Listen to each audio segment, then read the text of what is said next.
the equation, leaving out all the technical details, is the gravitational field force.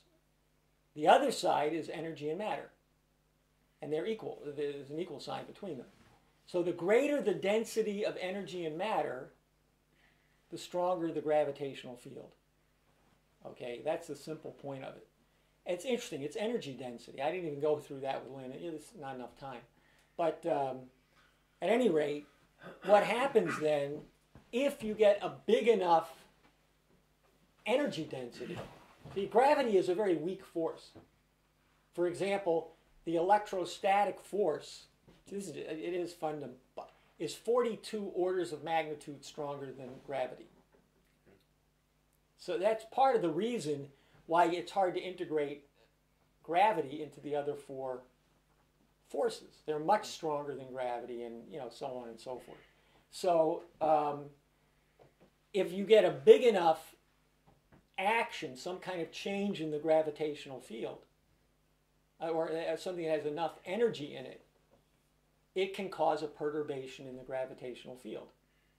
And that perturbation gets transmitted as a gravity wave, which is basically a motion in the space-time that takes the form of a wave. It's not electromagnetic. It's not light or anything electromagnetic. It's not radiation. It's an actual impulse of gravitational energy through the intervening space. Now, it peters out relatively fast. It's the kinds of things that you need to have happen is two neutron stars banging into each other, or, as was expected in this case, two black holes moving toward one another and merging. And as they bump into each other, that's enough impact to set off a gravitational wave that might be measurable. And it travels at the speed of light. I don't know all the equations for it, but it comes out of the field equations. The idea of the black hole is that it's called a black hole because the mass is so big in a small. Well, that's how you get it. Yes. That the light doesn't even. Right. Now there's a problem here because you have a black hole, and it has an event horizon and an accretion disk as things come into it. There is something else here because there's also in the black hole a singularity. And the singularity is where the equations go to infinity and nobody knows what happens. And that's a little bit different. We do know that there is a black hole. There's something, but frankly, we don't know what it is. We don't know if there's anything going on the surface of it. We don't know what's going on inside of it. There's a famous quote from one of these physicists, because one idea is that the black hole has no features, nothing going on, because everything is sucked in, and then you have this hole around it, which has a surface, and nothing, no events. And this all, then they get into information, and can information escape, and Hawking radiation. I don't know, it's a mess. But they will say, ultimately, we don't know. Now, one of the funny ones was the guy who believed that the black hole had no events going on, no activity, no energy, no matter, no nothing. Said black holes have no hair; they're bald. So that's how he described it. But since they're black holes, because nothing can get out, and because nothing can get out, we cannot observe it. Right. And since we cannot observe it, it does not exist. Right. According to the logic of these people. They'll now say something is there, but that's what you have. Anyway, there's a lot of technical details. The interesting thing is there are black holes. Look, there's a lot. I think there's a lot to go out and discover. We don't just go out into space. It's not just an adventure. We're trying to control elements of the universe, the solar system, so on and so forth. If we gain the powers to know what's out there, I mean, there's a tremendous amount of capability that we may have to find pathways. And one of the then you get into science fiction. So I don't want to. But a gravitational hole is like or a black hole is like a gravitational singularity. Right. You observe it because it has an extreme gravitational force. And indeed, And it's that's the extremely. only way And what you how really can observe it. is that there's parts of space where you don't see anything. But you have a gravitational effect. Right. Yeah, things are drawn into the hole. The accretion disk, you can see energy around it as things are drawn into it. So at this point, what is normally a very weak effect Becomes, suddenly is a very strong effect. right. That's really what you see and nothing else. And you do get radiation because at the fringe, there are certain kinds of energy developments and some kinds of, like, if an electron is drawn into it, then a positron is shot out in the other direction. And that somehow avoids it.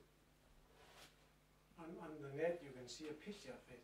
Yeah. A black hole with something going on around.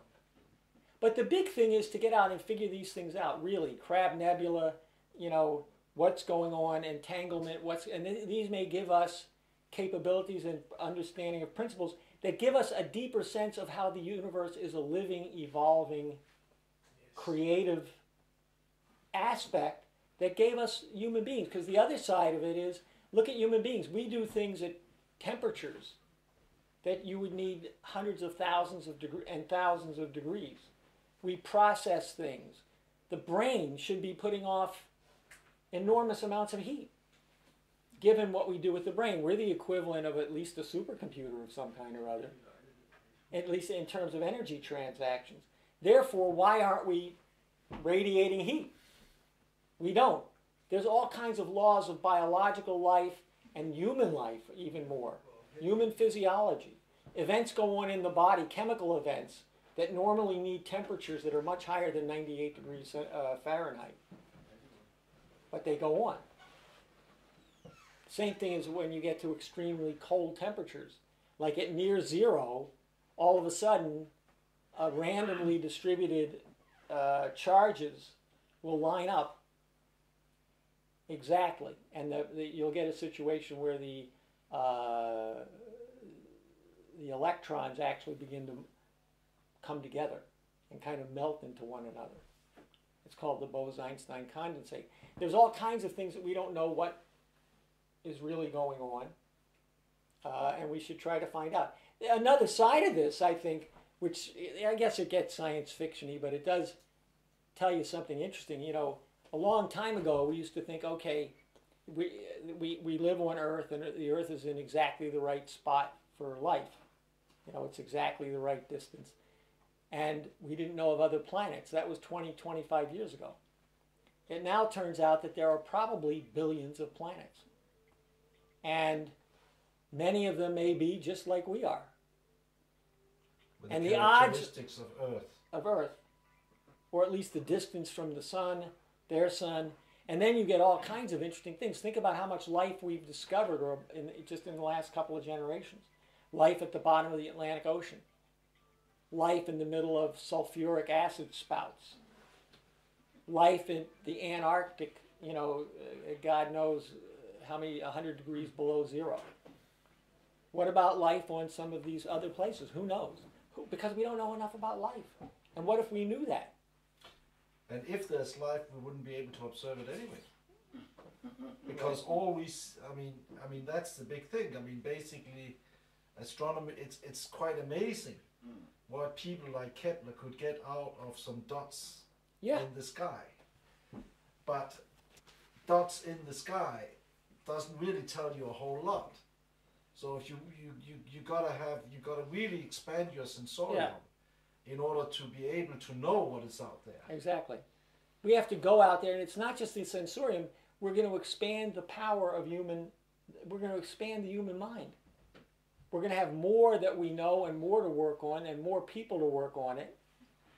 And I think you really are talking about, look, the human species is somewhat self-evolving. Not so much in biological form. I don't think that's the interesting question. But in terms of the way we actually live based on the development of the human mind's capacity to generate creative innovations, creative discoveries, the quality of the human mind. And as I said, the real access we have to that's why we do the musical work. That's what is, think about it. Bach developed almost in tandem with Leibniz, a generation or two after Kepler. You have the well-tempered system, and polyphony a little earlier than that. It's part of the Renaissance. It's part of what Cusa generated. By what? By defining the nature of mankind around certain fundamental questions that were as much philosophical as theological. But seeing life is also a matter of measuring signals, intelligent signals. Yeah, presumably we might run into that. We can do that. Way before. Yes. That's a possibility, yeah. But do you think we have to go out to space in order to see? Well, I think in order to really be able to communicate and know what these creatures are and them to know us, we'd have to go out there. But that, I don't know what the possibilities are. You'd have to be able to travel. That gets into an area, at this point it's the third horizon, and I don't see that far yet.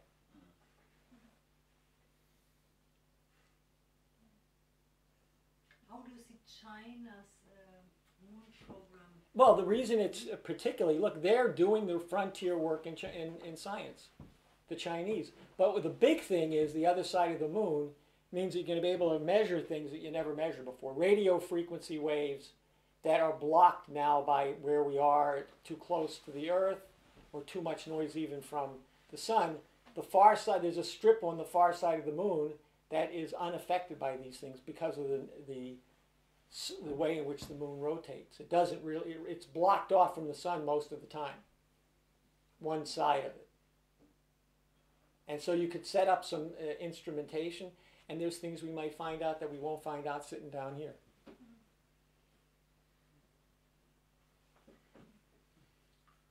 I mean, there's a lot of things to mention, and I don't want to, crop it. But there's more on this. This is the work that we're doing. This is the new paradigm that we require. This is the music work and the science work. And right now, the frontier for our organizing work is the music work.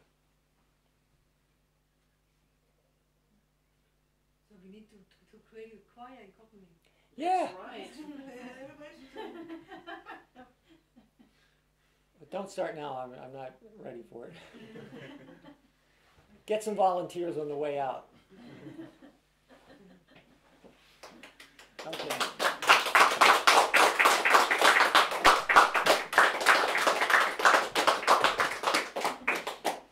And we have, for those who didn't come on time, we have a very special edition of our EIR magazine with all the speeches from the Berlin conference. Not all of them. Okay? Well, most of them. I don't think it's all of them. Oh, I think And, I looked on the homepage. There were also missing a couple of them. And also the idea is we have Helga's speech translated into Danish, and that we should spread around everywhere electronically, and also we'll make a printable copy. No, it is already on the homepage as a printable copy. And then the videos to circulate the links to the New Paradigm Schiller Institute page, so that we circulate the news of this conference and concert as much as possible. I've put it up on my homepage, so I shared it a little. Now you just have to arrange viewings. Yeah. Fill an Okay. auditorium. Thank you. Yeah. And then Okay, sit I I have there. to run off to Sarah. Okay.